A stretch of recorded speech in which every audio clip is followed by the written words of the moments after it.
Hey everybody, welcome back to another episode of Garage Studio Modelers. I'm Dave Forrest, this is my good friend Harvey Lowe. And in today's episode, Harvey's going to continue work on his Sheridan. So Harvey, what do you have in store for us today? Okay, so we're just going to go over where we left off. You may recall the last episode, I was doing a lot of modulation, and then I was applying the final colors to the hull. And I'm going to show you a little bit refinements of what I've done to the hull, because sometimes I like to kind of like change up the modulation off camera, and I can show you that, and then I can start on the turret and the modulation that I'll do on the turret, and show you the paints I used in the various color ranges. So I figured we'd do that today, as well as do a bit of painting of the wheels. And that should about cover this episode. So we'll get right into it then. Yeah, let's get right to it. All right.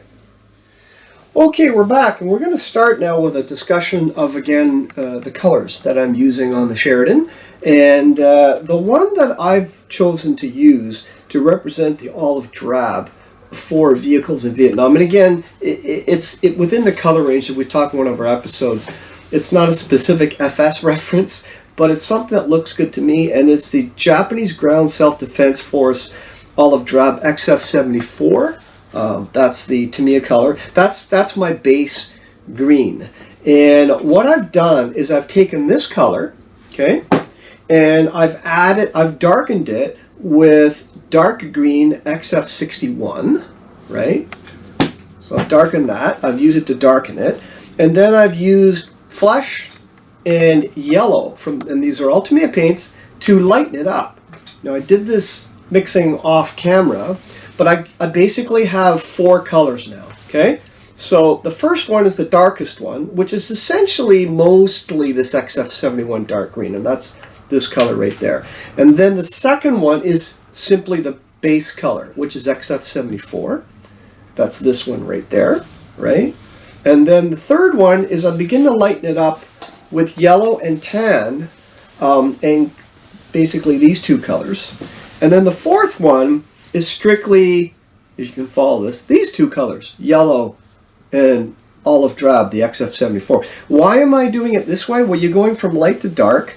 And Dave, I know you do the modulation differently than I do. Actually, that's pretty much pretty much. Like there's usually like a base color, a darker color, and then 2 lighter colors, which you have. Right. So there's the base, dark, and 2 lighter. Yeah. This is kind of a little in all of them, although I would say that if you're going to be doing these techniques, you do want a contrast. Mm-hmm. Oh, yeah. Right? You don't want them too similar because it'll be killed by the weathering. So hopefully, I mean, I did this off camera, but hopefully they'll do. So question, flesh, the XF15 is an interesting color to use for lightening instead of, like, one-out white.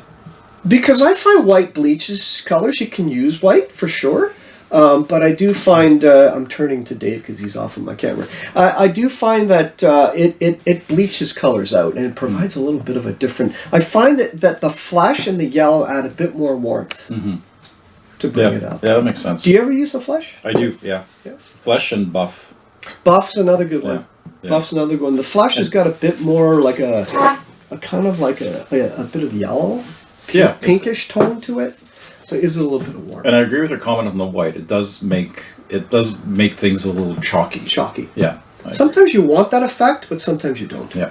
Now I brought these empties along, but sometimes when I mix paints, I do store them, and I use these little things you can get at the dollar store, and they have caps on them, and I number them, right? So the 1 is the darkest, 2 is the base, 3 and 4 are the lighter tones. Very nice. This last one is strictly yellow, because I find that yellow and green is a nice warmth for the final top coat. It gives it a bit of warmth. So those are the colors. And by the way, I found this thing really neat, because you showed me about this, to open caps. Oh, yeah, that's great. That's very handy. It's Mr. Color, right? Yeah. Is that right? Yeah. Very handy to open. So get one of these guys, okay? So now that we got the paints out of the way, I'll put these off camera. Okay, we've got those out of the way. We're going to show you what I've done so far, because I took the hull, and by the way, I have these sub-assemblies here. This is the driver's hatch, and this is the commander's cupola with the armored shield for the MG Now, remind me, Harvey, are those is the commander's cupola of the machine gun shield? Is that aftermarket? Yes, it is. It is. Yes. Okay. It is aftermarket in the products that I showed you in one of the former episodes, because this particular vehicle had 2 twin-mounted 50s, as well as a 30 on the turret. So there's a nice scale thickness to that. There is, eh? Yeah, it looks. I mean, even from this distance, it looks really. And it really adds scale. Eh? Yeah, it does. Very nice. So basically, what this was the Sheridan. That they had this twin 50, and they had another. They had 2 twin 30s, so they had 4 guns on this thing. And I'm modeling it after a specific vehicle. Now, why am I painting this separate? Because you can see that if I put that there and paint it, it'd be very hard for me to take the masks off for the periscopes. See, there's some around here, and I figure, well, you know what? Sometimes you have to plan your model. That's a good use case for that, right? Yeah. And of course, I've masked off. There's nothing in the turret but black, but I still masked it off, and then that'll go on later after I remove the masks and paint this green, which is what I'll do today. So these also had the same treatment. Now let's take a look at these. This is the result of the finished modulation. You got to be careful with modulation, because I find that if you do such a great job, you're going to lose it all if you apply too thick a coat, right, Dave? I agree. Yeah. Right. So you can. It's kind of hard to see in the camera, but you can still see parts of it coming through. And I suppose I always make this mistake. Leave more. Like this side's pretty good. You can still see the patterning coming through. The more you leave, I think the better it is, because then the weathering just kind of balances it out. And you can see the last upper coat on the bright areas is really just the OD XF74 and the XF3 yellow. You can see the warmth in there. So that's kind of, now you notice, here's the thing, you notice that on the top it's a little bit warmer than on the bottom. It's a little bit, I don't really do a lot on the bottom. It's a lot more darker, as well as the wheel areas. You can see it's bright here and it's dark there. How that'll show up after I weather it, I don't know. Well, you'll have the wheels on. That'll cover a lot of it. It right? will. Yeah, so. I don't do a lot in the wheels, like you said. You don't, right? You're not going to see it. Yeah, if you don't see it. Right? Yeah. And you've already seen what I've done with the turret, so that's what it looks like with the black. That is a nice olive drab hue. It's nice, huh? Yeah, it does look good. It's not bad. It's Japanese Ground Self-Defense Force, right? So that will do weathering and painting in the future. Was that a recommendation from somebody? Yeah, on the web I found everyone seems to be saying, "Oh, this OD is pretty good," but again, you could use any olive drab, I would think. Yeah. As Brett G mentioned earlier, it's in the range. 50 shades of olive drab. 50 shades of olive drab. Okay, so now we're going to start with the turret, do the same thing we did with the hull, and the only difference is this was black based, and then this one's all white, so we'll see what happens. I don't know if it's going to make a huge difference. And these are the mixing cups I use. You get these from the dollar store as well. Dollar store shot glasses, they're great. They're great. Yeah. They're great. The only thing with these shot glasses, though, is if you're mixing colors like lacquers, it does attack. It really does, yeah. right? It softens it. Yeah. It does. So do you use these for your Tamiya lacquers? I do, yeah. And you have to be quick, right? Because you let them sit there, and eat away. Well, I wouldn't use them to store the paint in. Right. It softens it, but it doesn't go through it. Yeah. Right. So, but I use them. They're very disposable for me. They're really great for mixing. But yeah, be careful when you're using the hot lacquers. And the wheels, Dave, I took your advice. I don't take your advice a lot, but this time I will. And you said, just don't bother masking off the rubber on the wheels. So let's try that. Yeah. Because it's a lot of work to mask. It's a lot of work, and that's why I didn't modulate. And if you're gonna weather it, yeah, like with whatever you're putting on there, like it's gonna hide all that. Right. So I didn't modulate the wheels because you're gonna have a bunch of mud on it. Why do this on the wheels? I think I'm gonna lose it if I'm gonna be applying a lot. Yeah, it depends how much mud you put. But if you're gonna put mud on there, like a decent amount, it's gonna cover it. Yeah, and I'm looking at a lot of pictures of Vietnam vehicles, and they're just covered in dust and mud. So I didn't bother weathering the wheels. So we can start on this. Got my put my compressor on. Sorry about the noise. And these are pre-mixed. I mixed these off screen. I did use the just basic Tamiya X20, roughly 50-50, maybe even a little bit more thinner. And again, I did this by eye, so hopefully it's going to turn out. This is my trusty Iwata HPB Plus. I love these airbrushes. By the way, I use these brushes so much. I've gone through several of them. I keep this little box from my old airbrush as spare parts. Nice. Don't throw anything out. If you do find, some brushes do have their lifespan because I use these so much. And this is kind of like, I think, my third HPB. And they're nice airbrushes. They're beautiful. This one's, I think, a 0.3 needle. And by the way, I never spray with this thing on. I always take it off. Is that right? Why is that? Because I find if you're spraying and your nozzle's clogged, you just pull it back. To get it, you pull it back. I don't need it preset unless I'm doing camouflage patterns. You don't use that preset. I never actually use it either. Yeah, I don't. Like I could, and if you could do this, you can reach in and do this, but I don't use this too much unless I'm doing fine pattern Japanese aircraft camo. I just find it's just easier. Sometimes I even undo this and then pull the needle back and forth, right? Because it cleans the needle, and you can't do that with this back guard on. Yeah. And you can easily reach everything. So this brush, I bought this little Mac valve. It goes on to an Iwata as well, and this you can adjust the air pressure right here, which is pretty handy, right? Some brushes have Mac valve built in. This one does not. So this is kind of like my go-to at a 0.3 needle. All right. So this is what I'm going to be using. Air pressure. What is it? Maybe 10, 12. Yeah, 10 to 12. 10 to 12. So put that, don't forget you always want a spare needle. I do have a custom micron, but I only use that for very fine spray patterns. But for this stuff, I usually go with this. Have you noticed the difference between the custom micron and the HPV? Oh yeah. If you're doing 70-second 109s, if you're doing squiggly patterns like I love to do on Japanese aircraft, it's worth getting. Custom micron, all the way. Yeah. Oh yeah, I love it. I use like if you're doing 70-second German armor, yeah, custom micron. Nice. But again, you got to play with your mixes. So now, what I normally do, and maybe you can chime in if you do it differently. I'm going to start with the overall base color. And again, I don't have a set formula. Now, would you have a different approach to this if this was like a black base versus white with appreciating? Probably.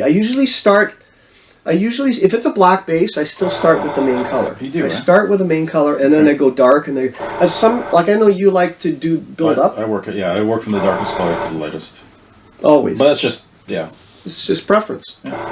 So we're going to pull this light in a bit more so you can see. Does that get in the way? No, that doesn't. So this is very light, see? Very light. You're just building up. The first coat, actually what you should do is use the barrel to hang on to it. Kind of like use the bottom of the turret to get an idea of how well the color is going on, see? So you're just really kind of layering it on pretty generally. Yep. Like you're not working within certain areas, panels, whatever the case may be. It's just getting the base color. And again, everybody's different, right? And again, I'm using the bottom to kind of get... You don't want to destroy all this nice modulation effect, right? And I use the paper towel to kind of give you an idea of how much paint's coming out. By the way, when I spray, I have a light there too. And I find that spraying with a light and the background, you can actually see the mist come out. Yeah. And by seeing the mist come out, it gives you even more control. Too much paint's coming out, not enough, right? You can see it's building up.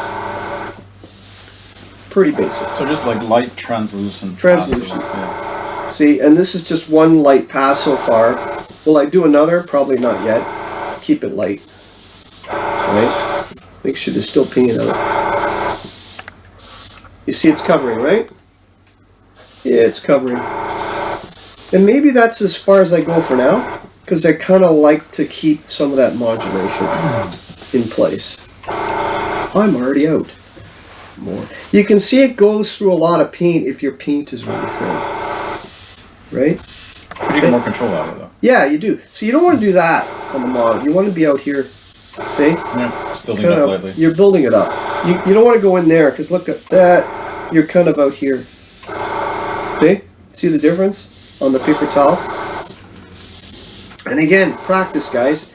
For those comments I made earlier, those guys that get intimidated by using an airbrush, it's all practice. So I'm going to stop there, and that's the base coat.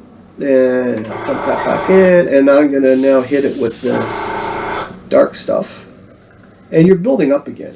Right? Now this one, you can kind of go in a little closer, right? And again, you're going in the dark areas. And I'm doing this fairly quick, right? Kind of around the edges. Now there's still black on those areas that I did for the modulation. You're just applying the dark green to kind of like re-accentuate. Is that a word? Like, are you spraying this like along panel lines? Yep. And is that what you're doing? Yep. Yep. It's exactly what I'm doing. And now it's a really dark green. See? Yeah, you can see there is a difference. Huh? There is a difference. Yeah, it's building off of your modulation.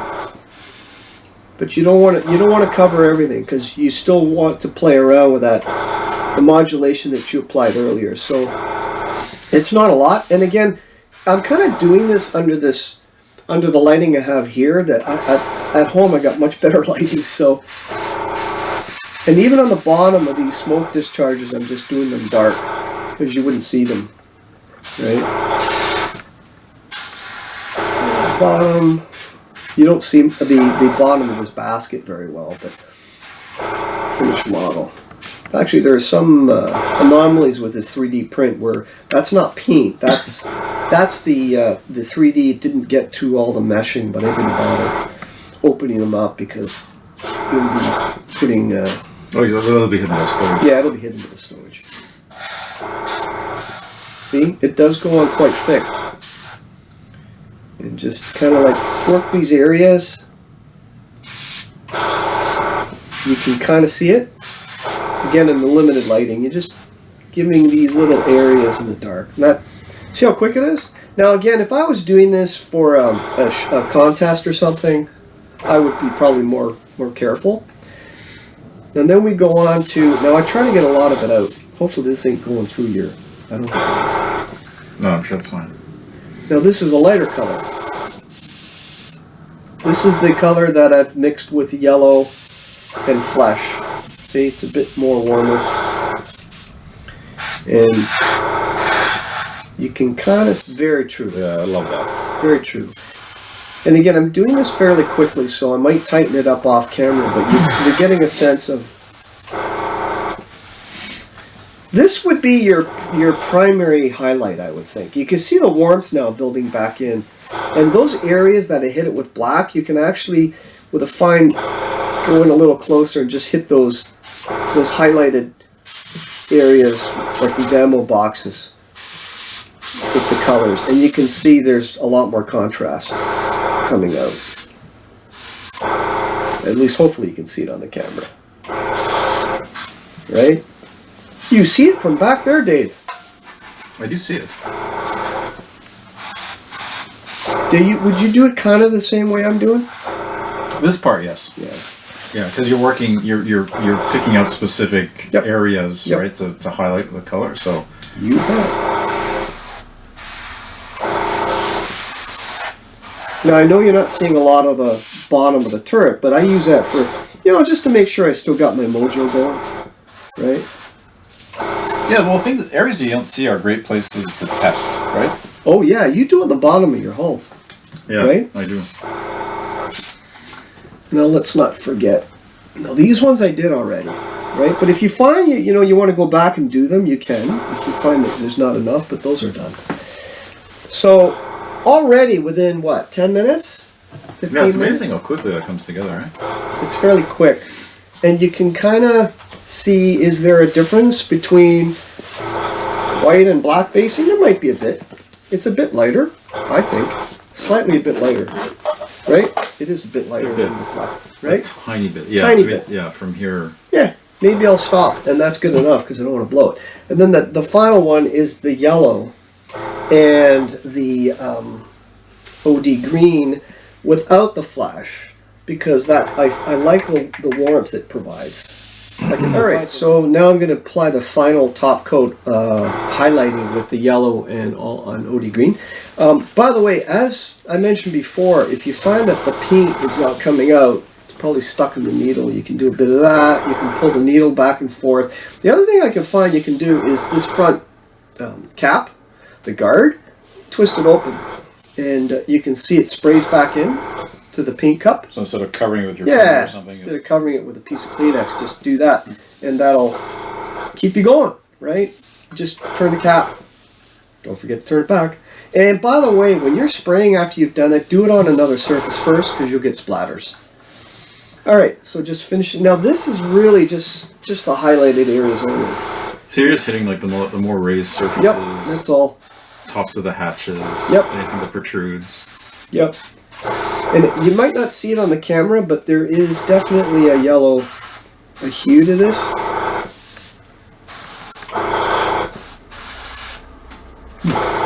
Right? Just the top surfaces. I'm doing this fairly quickly too.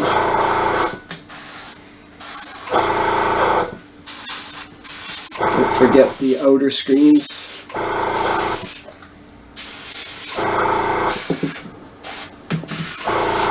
I'll tighten it up off camera, but it's kind of like giving me what I want. Tops of the smoke dischargers. Now you notice this paint dries fairly quickly. It'd even be quicker if you use like Mr. Leveling Thinner, but for these colors I just use the Tamiya XF20.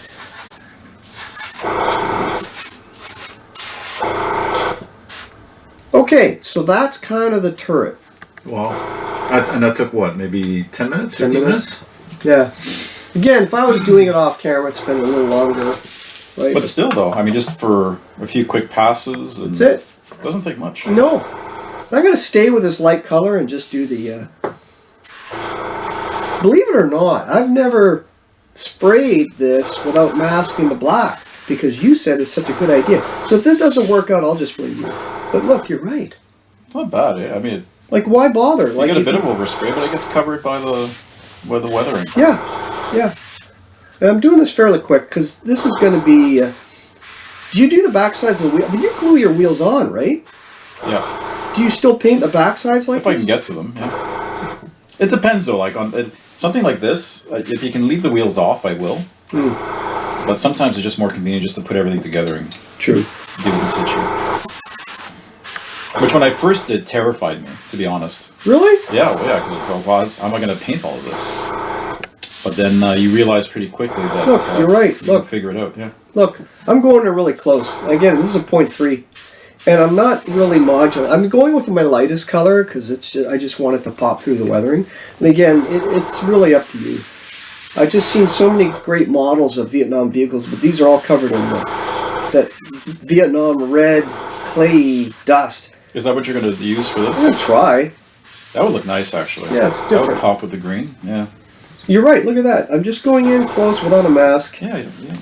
And the black is still showing through. And I don't want to put the road wheel masking companies out of business. But. Yeah, but then you got the small guys. Like, would you do the same technique in 72nd on the Panzer III? Yes. Really? If I could, sure. Well, I do, because I do it on small details on the hulls and turrets. Look, it's working. See? Yeah, you don't need to. Yeah, you don't need to spend a lot of time on the road. If you're putting mud on them, right? If you're doing it a cleaner vehicle, then you might want to take more or mask them off. But. That's a good point.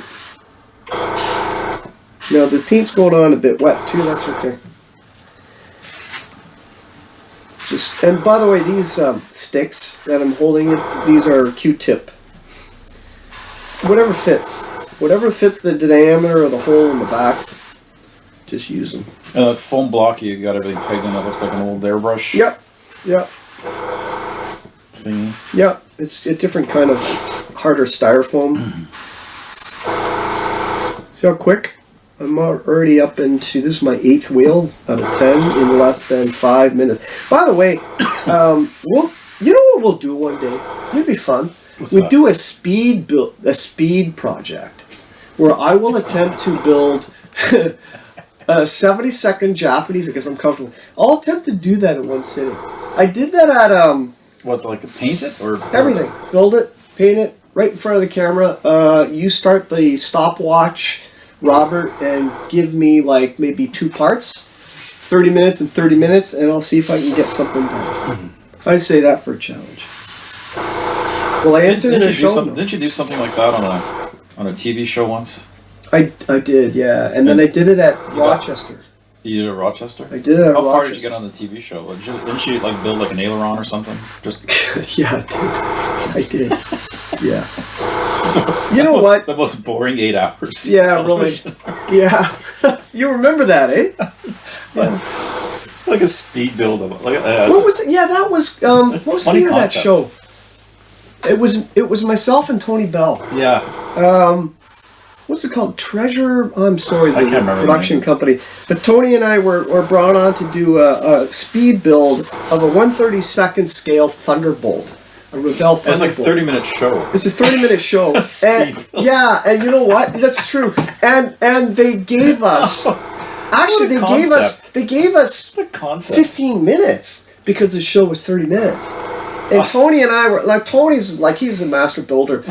Okay, I beat him because like I'm just fast. You were just and building. He's like, yeah, he's I go, Tony, what are you saying? Yeah, what are you sanding that for, man? Very meticulous. He's meticulous. Not for. He can't let himself. No, just build. No. That's funny. It's kind of like the modeling OCD. Like I gotta get that seam out. No, man, you got 15 minutes. I'd be the same way. I couldn't do it. Like there's no way. Like.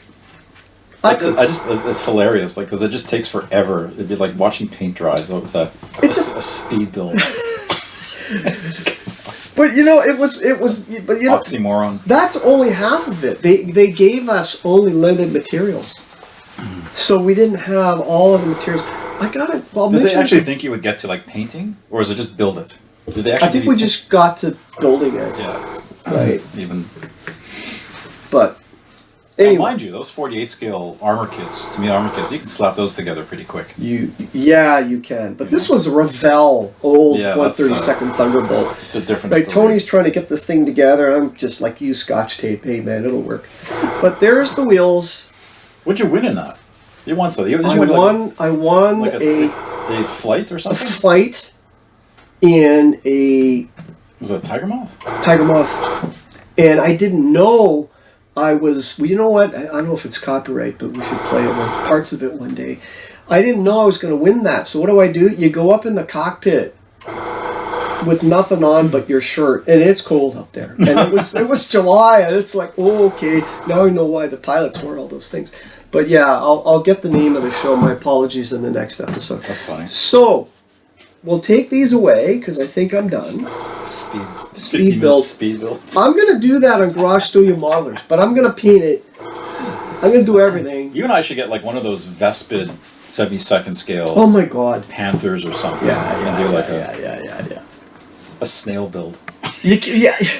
But everybody does snail builds, right? It'd be episode 100, you know. Yeah. So there it is, right? I hope the camera can pick it up. Well, there's the wheels. And there's the... It's amazing the transformation in such a short period of time. You can see the difference in the turret white, and you can actually see. You can see it's a little brighter. And again, I'm going to be very light on the weathering. The more contrast, you taught me this. The more contrast you have, it's better for weathering. This is a little. It'll all come back. This is subtle, so I got to be real. But you're right. There is a slight difference where the turret is a little bit lighter. It is. You can see it. Yeah. Right. Versus the, which is nice. Now, I just noticed in the light, I need more on the... On the back? See? When you have a light, you need good lighting, eh? Well, you need to look at it multiple ways. Yeah. More on this area. I'm just using the top coat. You can see the white of the resin part showing through. Don't forget, modeling is supposed to be fun. Unless you're entering this in a IPMS Nationals or AMS competition. It's only a hobby. It's only a hobby. And how many times have I said that to myself? Yeah. And if it's good enough... Good enough is good enough. Good enough's good enough. And I think that does it. Up to the light. The light looks good.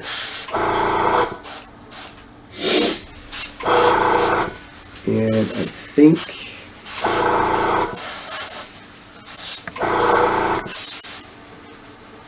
I like the yellow and the green. It really does add some warmth to it.